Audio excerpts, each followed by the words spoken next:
So today we're going to take a look at some of the domestic policies or the things that were happening in America under the presidency of President Dwight D. Eisenhower.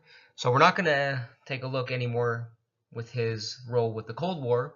We'll take a look at more of the Cold War a little bit later, but we're going to focus today under how life was in America with really just the way Americans lived. So not taking a look at the impact of the Cold War here today, but how Americans lived, how really things started to prosper in America after the war. So as we get to the 1950s, this is really a time of recovery from the war and a very prosperous time economically for millions of Americans. And one thing that happened after World War I is that the soldiers that fought in World War I, were really given very few benefits to help them get back into regular life. Yeah, they were given money for fighting in the war, but there really wasn't any or many programs to help them adjust back to life. So after World War II, the government changed that. They decided that they would give more help to these veterans that came back from war. So pretty much from World War I to World War II, there had been a lot of turmoil in the world. In between World War I and World War II, we have the Great Depression, and then World War II. And so after World War II, people are now able to start focusing again on normal life, on their families and on work. And so the 1950s really becomes similar to the 1920s, where people can now buy cars again, buy houses. Advertising in the media becomes very important again. And so it's kind of more normal as opposed to the hardships during the Great Depression and the conflict of World War II.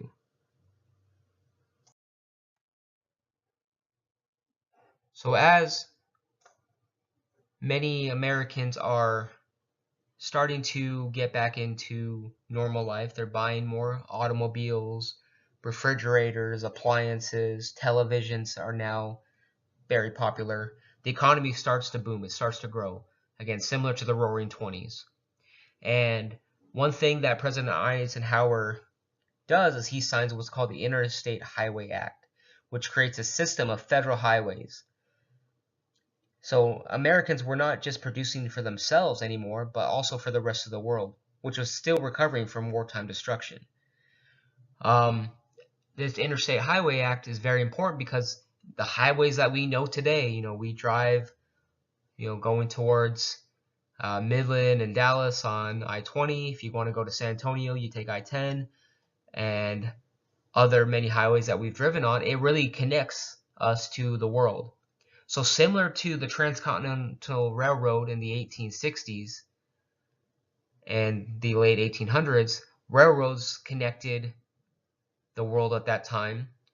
Well, the same way, these highways connected the world even closer, to where regular people could just get up and go to another part of the country very easily.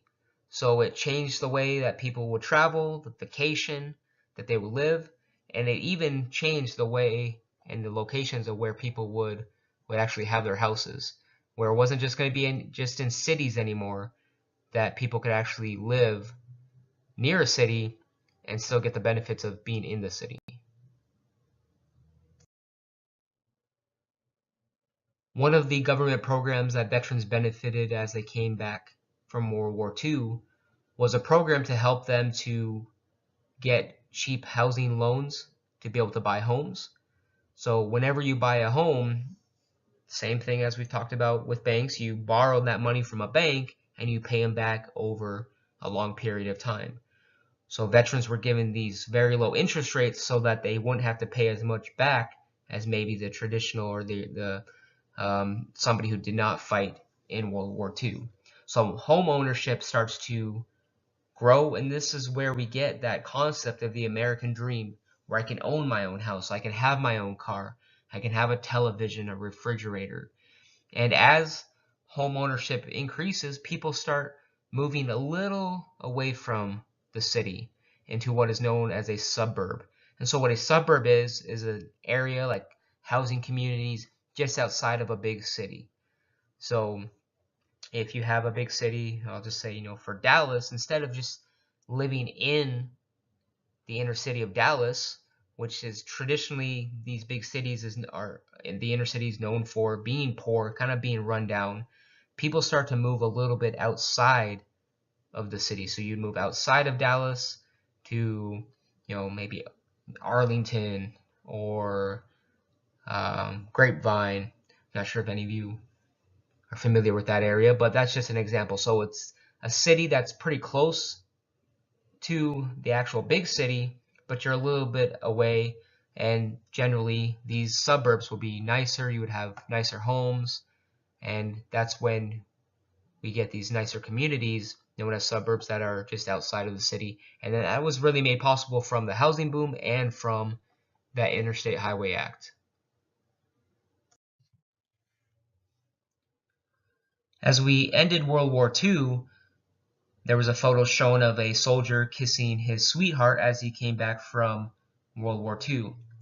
Well, this happened to the millions of those that served in the war that came back, and they soon married their sweethearts, and what they wanted to do was to start families. So this became known as the baby boom. And this period basically from 1945 till about maybe right before the 1960s ends, as you can see from the little diagram here in your top right that I'm trying to circle.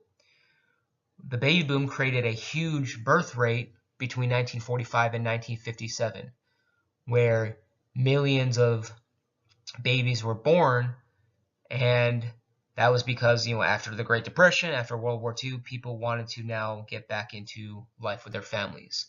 Another program that made things a lot easier for veterans returning home was something called the GI Bill. It basically was a bill to give veterans money to go to college and education so that they could get higher paying jobs, and they would have more money to spend. So the thing about education is, maybe right now you think it's dumb, but for the most part, and it's not always the case, we see that here with the oil fields, that maybe you don't need to be highly educated to, or at least go to college to be able to get good paying jobs. But for the most part throughout the world, the higher education you have, the more money you're going to be able to make. And that was one of the purposes of the GI Bill, was that you could be able to afford to go to college to get higher paying jobs, which you take that money, you spend it on the economy. During this time, there's also a great sense of conformity. Conformity is basically going with the flow. Everybody else is, into a certain lifestyle. So in this case, the family life.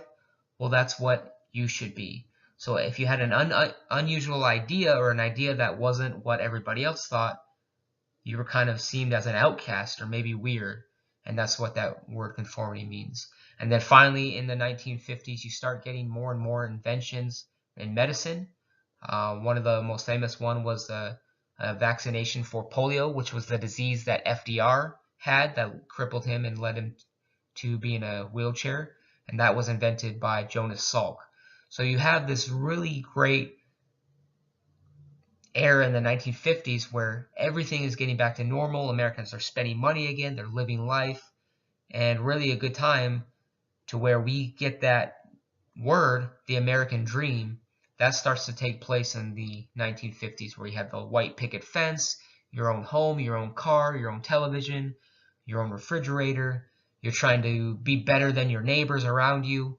And that's the American dream, that image that came about in the 1950s.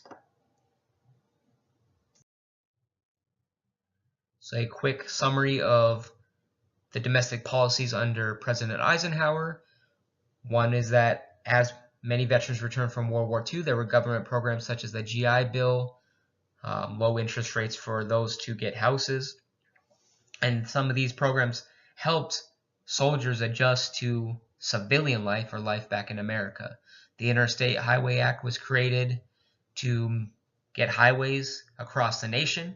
It really connected America in the same way that the Transcontinental Railroad did, but even more to an extent, as at this time more and more people are getting cars and vehicles, and we're able to really live that American dream.